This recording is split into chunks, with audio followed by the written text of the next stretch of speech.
first. So with respect to whatever goes on there, as the party with primary jurisdiction, the trial and the sentencing will take place here prior to anything that takes place in the federal system. So that, what you just said, the answer is it's fine if we take custody today. That I'm not sure, because Your Honor signed a writ in which it says that we're going to return the defendant to federal custody. So I think that would be step two. I do think that logically, as the party with primary jurisdiction, the custody should be here, but I asked the court, in light of the court signing the writ indicating that we would return him to federal custody, that be done at a later time. Well, I've been through this before, and if you do that, they will rid him right out of here. So I don't think I'm going to do that. But if you work it out with them, that we will take custody rather than us bringing him back for any proceedings, that would be great. We will make every effort to accomplish that, Your Honor. But there should be some kind of detainment, and we know that. Yes. If their security order changes, there should be some mechanism that he's brought here. Absolutely. And then you can make it better. All right, is there anything further? Yes, Your Honor. We'd like to make a record, if that's okay with Your Honor. First, we'd request immediate, expedited discovery in this case. The people have had this case for about almost 3 weeks, and that's more than enough time to gather as much information as they can give to us, especially now that we have two proceedings that we have to answer to, one of them being death eligible.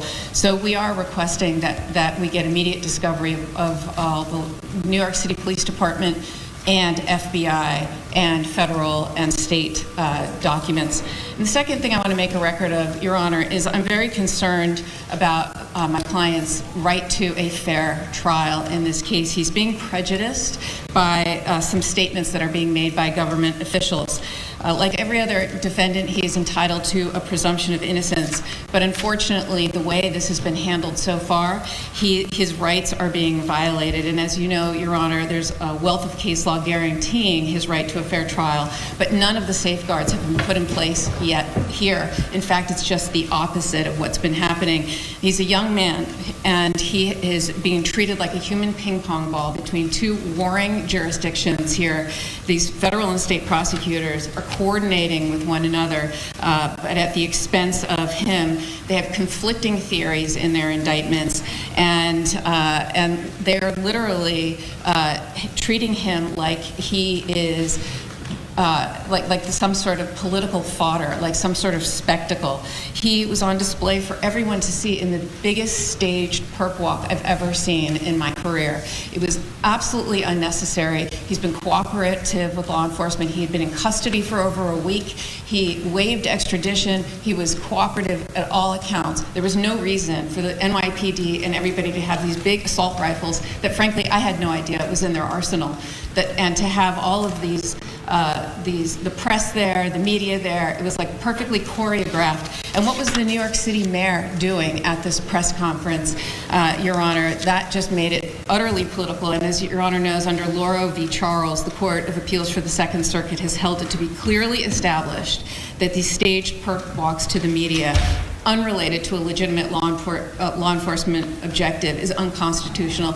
And I submit there was zero law enforcement objective to do that sort of perp walk. There's absolutely no need for that whatsoever. And frankly, Your Honor, the mayor should know more than anyone of the presumption of innocence that he too is afforded when dealing with his own issues. And frankly, I submit that he was just trying to detract from those issues by making a spectacle of Mr. Mangione. And there are consequences to this. He has a right to a fair trial. And I just want to put on the record statements that the mayor made publicly about my client. Nothing saying alleged, for example. And he said, I wanted to send a strong message with the police commissioner that we're leading from the front. I'm not going to just allow him to come into our city. I wanted to look him in the eye and state, you carried out this terrorist act in my city. the city of New York that I love, and he wanted to show symbolism. Your Honor, he's not a symbol. He's somebody who is afforded the right to a fair trial. He's innocent until proven guilty. And the mayor was talking to jurors, future potential jurors that elected him. Those are the people that elected him, that he is talking to and calling this man a terrorist. So, Your Honor, I just want to make a record of this and put everyone on notice that this has to stop. And my client is entitled to a fair trial and the presumption of innocence. And we're going to fight these charges, whether it's in the state or federal, to the fullest extent. Thank you, Your Honor.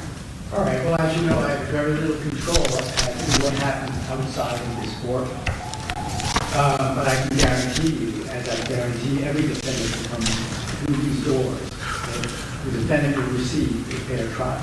And we will carefully select a jury if that time comes or when that time comes. But yes, you should expedite discovery. Your Honor, the discovery in this case is voluminous, to say the least. I have never seen a case with such volume of evidence, aside from the issue of the quality of the evidence. And I suggest to counsel, because we have a discovery portal, but given how much evidence there is against this defendant, it would be smarter if counsel could provide us with a 2 terabyte external drive rather than rely on the crashing of the portal. With respect to statement and identification notice, we will be giving that notice within the next 15 days. We're preparing an ADF. We'll do our best to expedite discovery, but I'll say that with redactions and with the volume of it, we're hoping to do it as best we can under, this is not a usual case in terms of the thousands of hours of video tracking and the like, and the fact that we're not only responsible for discovery in this county, but in Altoona, where the arrest was made and where several officers were involved. And we're in touch with those people, and we're going to get everything counsel's entitled to. As to other issues, I think a 30-day adjournment to see where we're at, and to, of course, counsel's aware of the various notices. We have notices as well. I take it that the counsel will abide by the statutory limitations on their notices with respect to any notices they believe to be appropriate. As to counsel's record on the mayor, basically repeating what the mayor said, I don't know how that advances the ball. We will comply with our ethical obligations with respect to trying this defendant's guilt in this courtroom and this courtroom alone. Thank you.